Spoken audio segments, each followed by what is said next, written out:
Fierce tears rushed down Lily's eyes when she saw Alina's condition. She immediately pulled Alina into her arms and hurried out of the cell, down the corridor, where an ambulance was already waiting. Lily gently placed Alina onto the stretcher, as a team of doctors stood ready inside the ambulance. "She must survive," Lily whispered with steely determination, then shut the back doors. The ambulance started moving, leaving the bunker area behind. As soon as it crossed the outskirts of the locality, several cars suddenly surrounded it. This time, they belonged to the evil queen's guards. Alina's condition was extremely critical, and somewhere deep inside, Lily had anticipated that something like this might happen. That was why she had prepared everything in advance.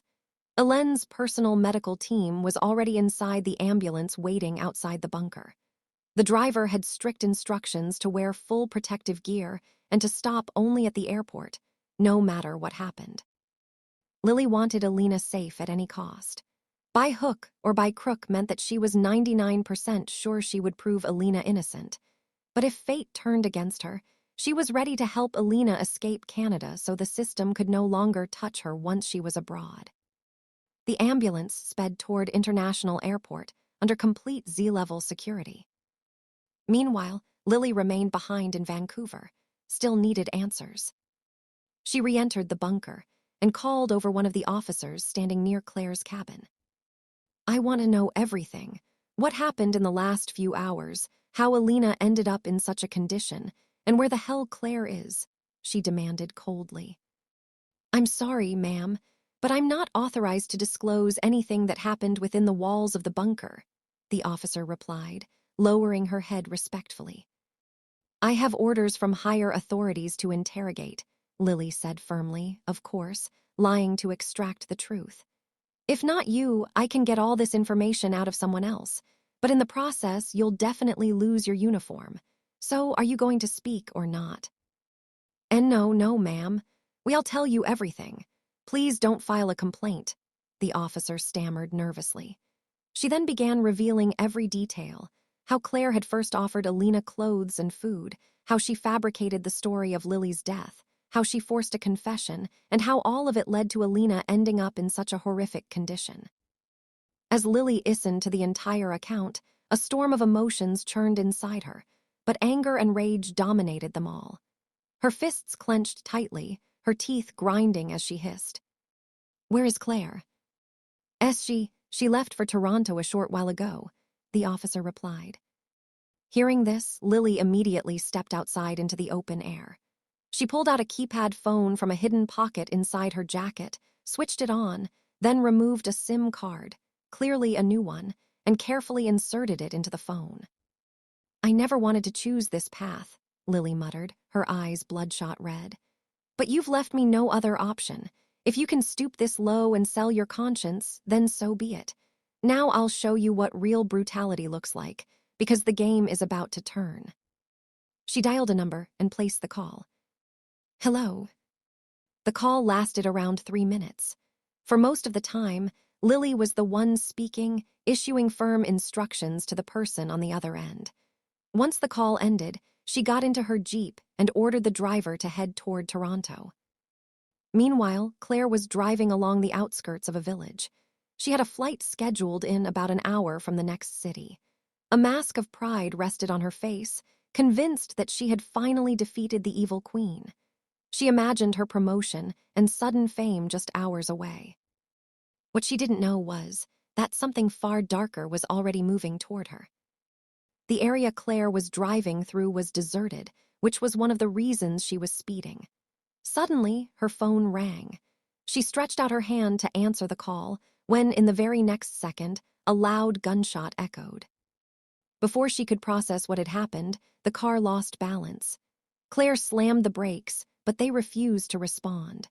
Just then, a truck appeared ahead, parked barely inches from her path. Within moments, Clare's car crashed violently into it.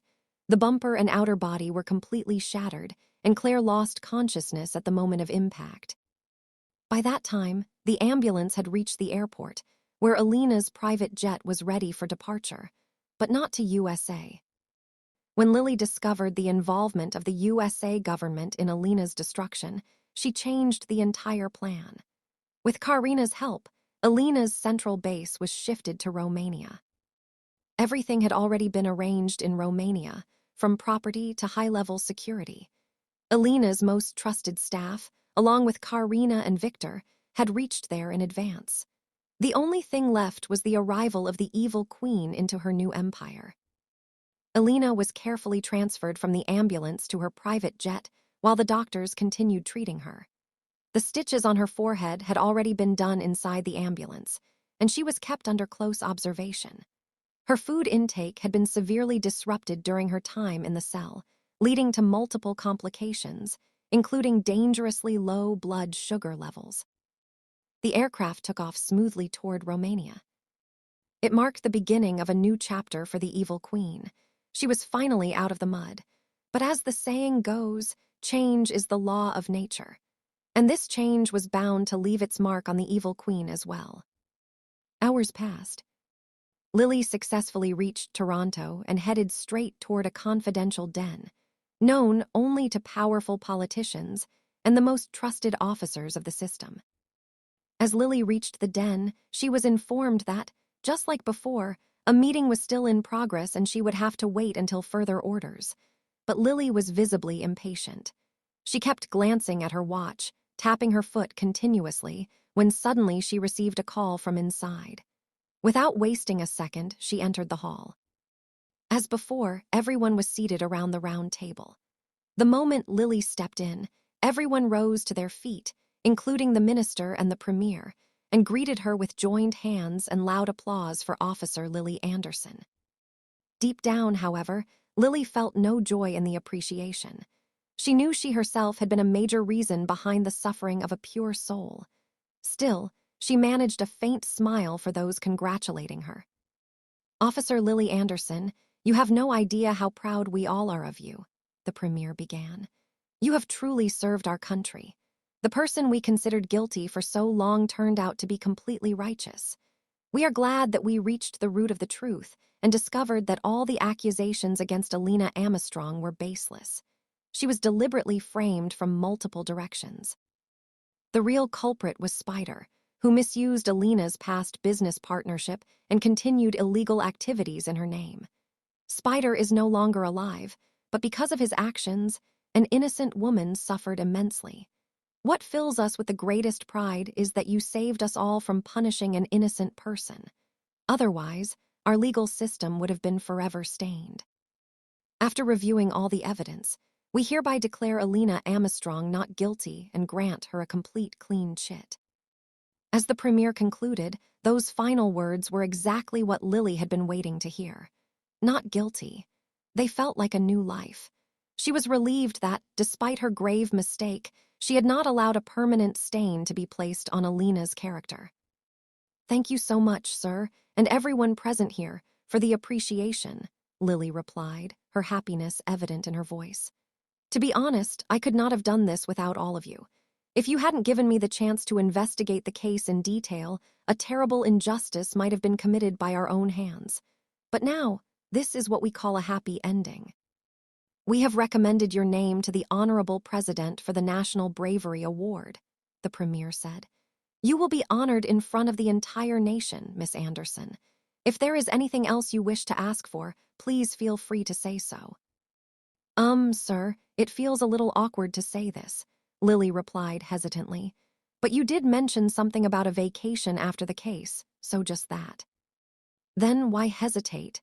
the premier said with a smile. "We all know that for the past 5 years, you haven't taken even a single day off and have always placed duty above everything else. Compared to that, this is nothing. We are granting you 2 full months of leave, and your salary will continue during this period." Thank you so much, sir," Lily said softly. "I'll take my leave now." She turned and began walking out of the hall. In unison, everyone present rose and saluted her with pride.